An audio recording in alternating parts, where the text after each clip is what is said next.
exercise, they say, the government of India says, any act of terror is an act of war. Now, do you understand what this statement is saying? What this statement is saying is that any terrorist now who wants to make India fight a war has just got to do one attack in India.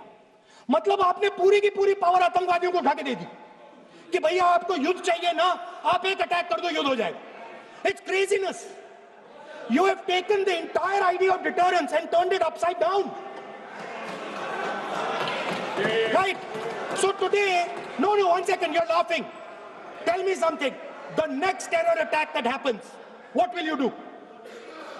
What will you do? You'll attack Pakistan again?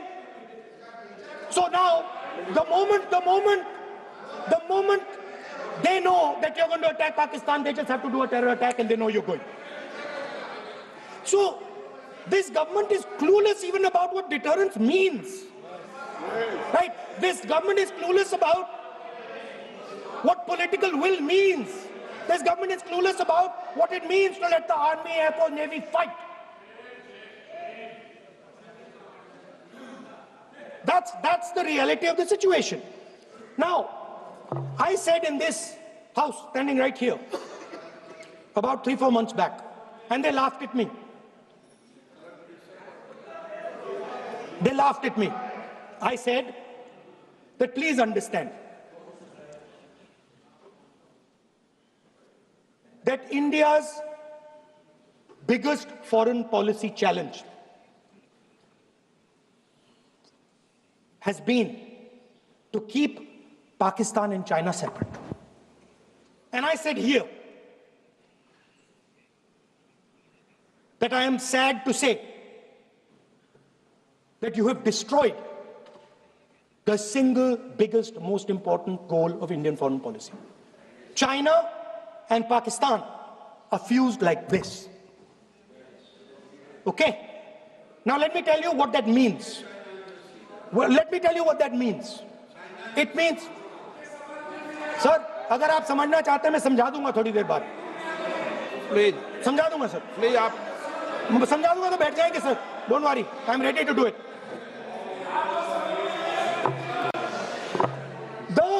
What happened actually, the truth of what happened, because I have to say that. What happened is that the government of India thought they were fighting Pakistan. And when they arrived, they suddenly realized that they were not fighting Pakistan, they were fighting China and Pakistan. Yes. Meaning that the Pakistani army was attached. Pakistani Air Force was attached to the Chinese Air Force. And not only that, the doctrine of the Pakistani Air Force was completely changed. The information available to the Pakistani Air Force was completely changed. And the Chinese were feeding information, critical battlefield information, satellite information, targeting information to the Pakistanis. And if you believe me, one second. If you don't believe me, General Rahul Singh, during a FICCI event, May 11th, when the DGMO level talks were going on, Pakistan actually was mentioning, we know that you such and such important vector is primed and ready for action. I would request you to perhaps pull it back. And he says, so it is very clear they were getting live battlefield inputs from China.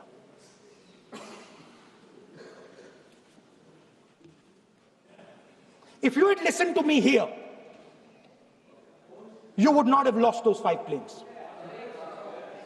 If you had listened to me and you had said that yes, the Chinese and the Pakistanis are fused.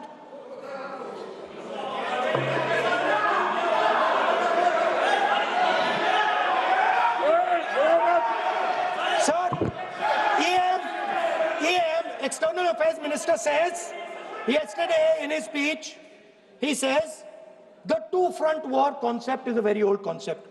I don't know what he's talking about.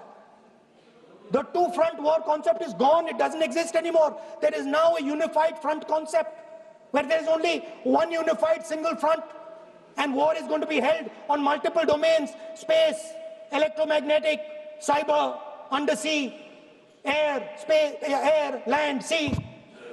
So he does not even understand the basics of warfare. He's talking about two front. That ship has sailed long ago.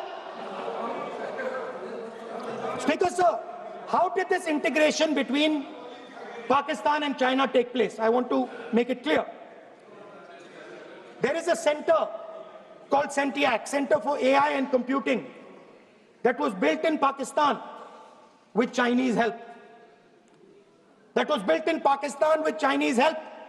And the aim of the center is to integrate the Pakistani Air Force with the Chinese Air Force and make and transform the Pakistani Air Force into a network-centric Air Force.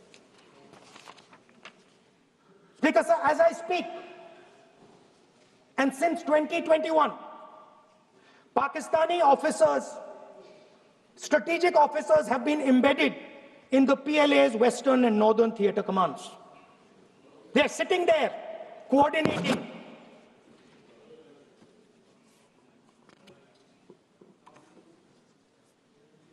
So it is important to understand that you did not have political will, that you did not give freedom of maneuver, but there is another problem.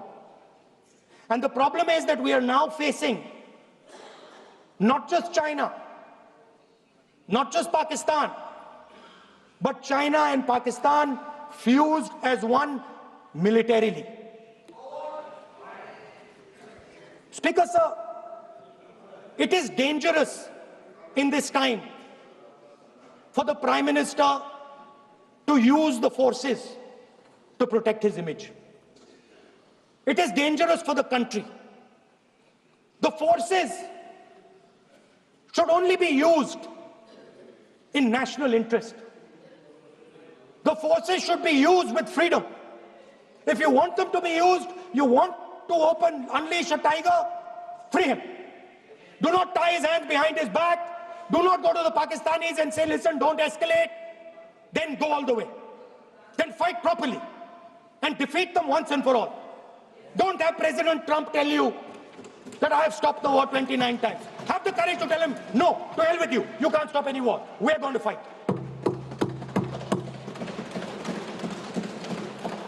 Speaker, sir, there is also I don't mean to keep mentioning External Affairs Minister, but it comes up because he's central to this discussion. I want to finish by telling you about something he said that shows the complete bankruptcy of the foreign policy of this government. Please remember that not a single neighboring country, not a single country condemned Pakistan. Not one. They condemned terrorism, they didn't condemn Pakistan. This is something that he didn't say. Now listen to what he has to say. And this shows you the mindset of these people. This explains why in his entire discussion yesterday of 1 hour, the defense minister did not say the word China. This explains it. And let me read the quote from the External Affairs Minister. Look, China, are the bigger economy. What am I going to do? As a smaller economy, am I going to pick a fight with the bigger economy? It is not a question of being reactionary. It is a question of common sense. Meaning he is scared. And this is the point. The point is that we are now facing in front of us Chinese and Pakistani fusion. And it is a very dangerous time. As you can see, it is a very dangerous time. And we cannot afford a Prime Minister who does not have the courage to use the army the way it has to be used. We cannot afford a Prime Minister who does not have the guts to say from here that Donald Trump is a liar He didn't stop India from fighting. Okay. He's lying about the planes. Okay. We need a prime minister who completely frees the army, frees the air force, frees the navy, and says, go, khatam karo kaam ko, like Indira Gandhi did. Thank you, Speaker, sir. I'd like to end by saying this entire discussion is about the people who died in Pahalgam. It is a tragedy, and it was very disturbing to me, again yesterday, where they were talking about everything. They were talking about Pakistan, they were talking about everything, but they did not mention the people who died in Pahalgam. So let me finish. Finishing. Otherwise, you are not allowing, sir, LOP. Only this time, only allowing. Other time, mic is not allowed. Sir, do not allow India to be reduced to a battlefield where large powers are fighting. We have to navigate. We have to protect our interest. Second, to the Prime Minister, the nation is above your image, above your politics, and above your PR.